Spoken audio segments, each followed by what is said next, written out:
அனைவருக்கும் அன்பான வணக்கம். சுந்தரருக்கு இறைவன் அடி எடுத்து கொடுக்கிறார். தில்லைவாழ் அந்தணர்தம் அடியார்க்கும் அடியேன் என்பதுதான் இறைவன் கொடுத்த முதல். யார் இந்த தில்லைவாழ் அந்தணர்கள்?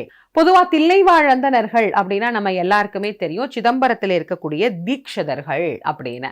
இந்த தில்லைவாழ் அந்தணர்கள் நாயன்மார்களினுடைய வரிசையில கிடையாது.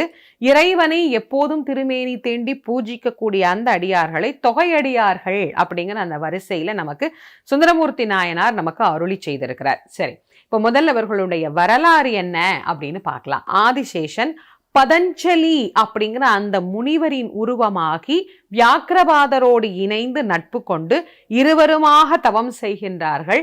அந்த இருவரினுடைய தவத்திற்கும் எம்பெருமான் நடராஜர் இறங்கி வந்து காட்சி தந்து ஆனந்த தாண்டவ தரிசனத்தை தில்லை திருத்தலத்திலே அவருக்கு கொடுக்கின்றார். தை மாதம் வியாழக்கிழமை பூச நட்சத்திரத்தின் அன்று எம்பெருமான் ஆனந்த திருநடனம் காட்டி அருளுகிறார் இந்த ரெண்டு முனிவர்களுக்கும்.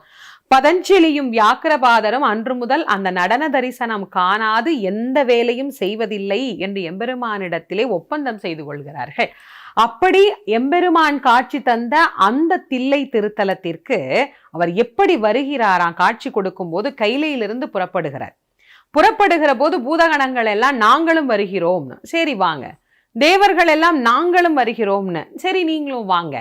எல்லாரும் புறப்படுகிற போது 78,000 முனிவர்களும் பெருமாளோடே புறப்பட்டு வருகிறார்கள். எதற்கு? தில்லையில இந்த நடன தரிசனத்தை காண்பதற்காக.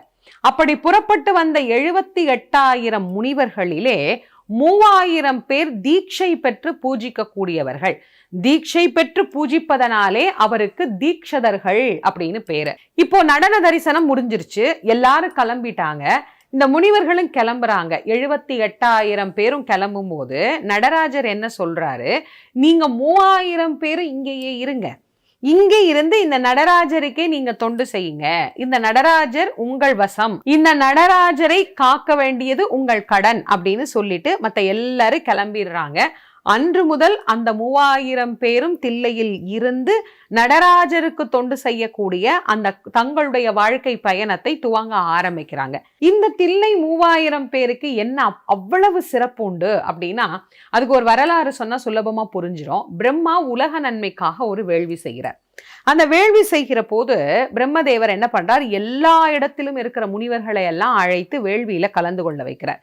அப்போ தில்லையில இருக்கக்கூடிய இந்த 3,000 பேரையும் கூப்பிடுவோம் அப்படின்னு சொல்லி வந்து அழைக்கிறார். பிரம்மனுடைய வேள்வியினுடைய அழைப்புனா எவ்வளவு பெருசுன்னு பாத்துக்கோங்க. ஆனா இந்த 3,000 பேருமே மறுக்கிறாங்க, நாங்க வரமாட்டோம் அப்படின்னு. ஏன் வரமாட்டீங்க அப்படின்னு கேட்டா, எங்களுக்கு நடராஜரை பூஜை பண்ணணும், அதுதான் எங்களுக்கான வேலை, அவரை விட்டுட்டு நாங்க யாரும் வரமாட்டோம் அப்படின்னு சொல்றாங்க. இல்ல நீங்க வந்துதான் ஆகணும்னு இவர் ரொம்ப அன்பா ரொம்ப அழுத்தி கூப்பிடுறார், வாங்க அப்படின்னு. எப்படி அவரை விட்டுட்டு வர முடியும்? நாங்க வரமாட்டோம்னு இவர்கள் தீர்மானமாக மறுக்கிற போது இந்த முனிவர்கள் இருக்கிறாங்க இல்லையா, பதஞ்சலி வியாக்கிரபாத முனிவர்கள், அவங்க என்ன சொல்றாங்க? நடராஜரை நாங்க பூஜை பண்ணிக்கிறோம், ஆகவே நீங்கள் போய் இந்த வேள்வியை சிறப்பாக நடத்தி கொடுத்து விட்டு வாருங்கள் அப்படின்னு அனுப்பிச்சு வைக்கிறாங்க. அனுப்பி வைத்தால் அந்த வேள்வியெல்லாம் போய் சிறப்பாக நிறைவாகி எல்லாரும் திரும்ப பூலோகத்துக்கு வரணும் இல்லையா? அப்ப எல்லாருக்குமே வந்து அவர்கள் ரொம்ப சிறப்பா வந்து கலந்து கொண்டதனுடைய ஞாபகார்த்தமா, இப்ப நாம சொல்றோம்ல ரிட்டன் கிஃப்ட்னு சொல்றோம் இல்லையா, போகும்போது தாம்பூலம் கொடுத்து அனுப்புற வழக்கம். அப்படி 3,000 பேருக்கு என்று ஒரு பரிசு எடுத்து வைக்கப்பட்டு இருக்கிறது. அதுல எல்லாருக்கும் அந்த பரிசு கொடுத்து கொடுத்து கொடுத்து கொடுத்து அனுப்புகிற போது கடைசியாக ஒரு பரிசு மிச்சமா இருக்கு. 2,999 பேர் தான் வாங்கியிருக்கிறாங்க, 3,000வது ஆள் இல்லை. இப்ப இவங்களுக்கே ஒரு பெரிய சந்தேகம், வந்த எல்லாரும் இருக்கிறோம், ஆனா 3,000 பேர் இல்லையே, எப்படி? நம்ம எல்லாரும் 3,000 பேர் தானே, எங்க கையிலிருந்து கிளம்பும் போதே 3,000 பேரா தான் வந்தோம், இப்பயும் 3,000 பேர் தானே இங்க வந்தோம், ஆனா நம்ம 2,999 பேர் தான் இருக்கிறாங்களே, ஒரு எண்ணிக்கை குறையுதே, ஒரு பரிசு அப்படியே இருக்குதே, யார் அந்த இன்னொருவர் அப்படின்னு கேட்கிற போது நடராஜர் அங்க எழுந்தருளுகிறார். எழுந்தருளிய நடராஜ பெருமான் சொல்லுகிறார், நான் தான் அந்த இன்னொருவர் அப்படிங்கிறார்.